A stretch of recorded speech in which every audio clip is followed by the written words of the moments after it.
And I, for one, as a Muslim, believe that the white man is intelligent enough. If he were made to realize how black people really feel and how fed up we are without that old compromise and sweet talk, why, you're the one that make it hard for yourself. The white man believes you when you go to him with that old sweet talk, because you've been sweet talking him ever since he brought you here. Stop sweet talking him. Tell him how you feel. Tell him what kind of hell you've been catching, and let him know that if he's not ready to clean his house up, if he's not ready to clean his house up, he shouldn't have a house. It should catch on fire and burn down.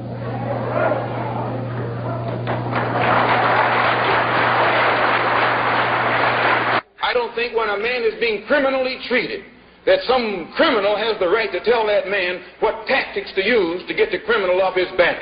When a criminal starts misusing me, I am going to use whatever is necessary to get that criminal off my back.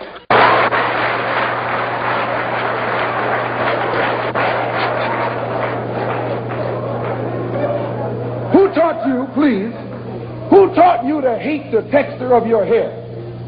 Who taught you to hate the color of your skin to such extent that you bleach to get like the white man? Who taught you to hate the shape of your nose and the shape of your lips? Who taught you to hate yourself from the top of your head to the soles of your feet?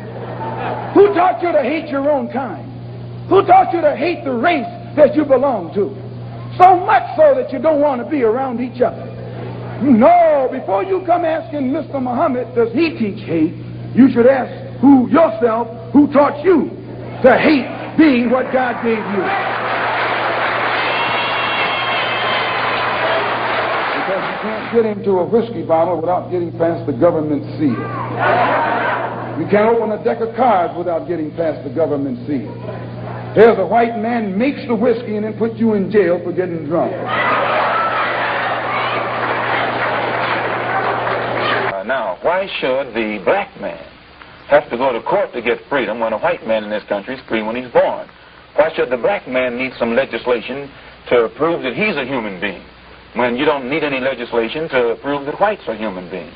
So I make this point because, to come right back to my initial statement at the outset of the program, you will never get real freedom and recognition between black and white people in this country without destroying the country, without destroying the present political system, without destroying the present economic system, without rewriting the entire Constitution. It will be a complete destruction of everything that America supposedly stands for before a white man in this country will recognize a black man as something on the same level with himself.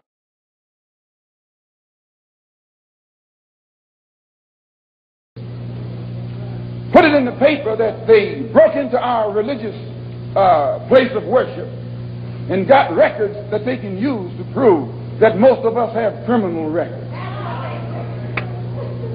You can't be a Negro in America and not have a criminal record.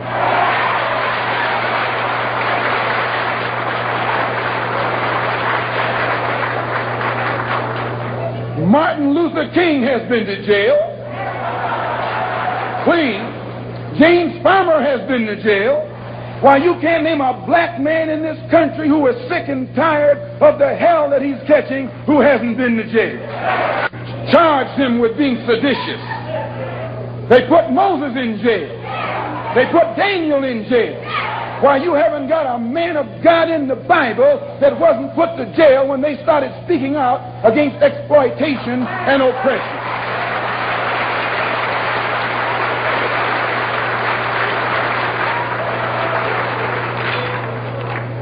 They charged Jesus with sedition. Didn't they do that? He feeds the type of statistics to the white public to make them think that Harlem is a complete criminal area, that everyone is prone toward violence. This gives the police the impression that they can then go and brutalize the Negroes or suppress the Negroes or even frighten the Negroes. Whenever something happens, 20 police cars converge on one area. This doesn't frighten Negroes. And this force that is so visible in the Harlem community creates a spirit of resentment in every Negro. They think they're living in a police state, and they become hostile toward the policeman. They think that the policeman is there to be against them rather than to protect them. And these thoughts, these frustrations, these apprehensions automatically are sufficient to make these Negroes begin to form means and ways to protect themselves in case the police themselves get too far out of line. Once the police have convinced the white public that the so-called Negro community is a criminal element, they can go in and question, brutalize, murder unarmed, innocent Negroes, and the white public is gullible enough to back them up. This makes the Negro community a police state. This makes the Negro neighborhood a police state. It's the most heavily patrolled. It has more police in it than any other neighborhood, yet it has more crime in it than any other neighborhood. How can you have more cops and more crime? Why? It shows you that the cops must be in cahoots with the criminals.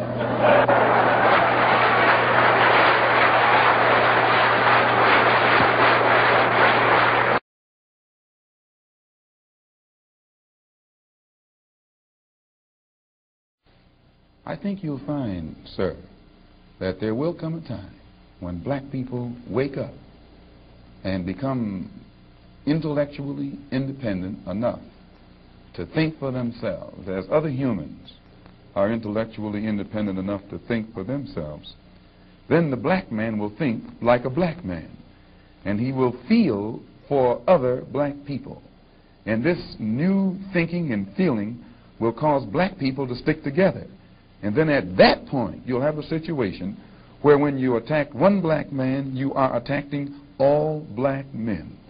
And this type of black thinking will cause all black people to stick together. And this type of thinking also will bring an end to the brutality inflicted upon black people by white people. And it is the only thing that will bring an end to it.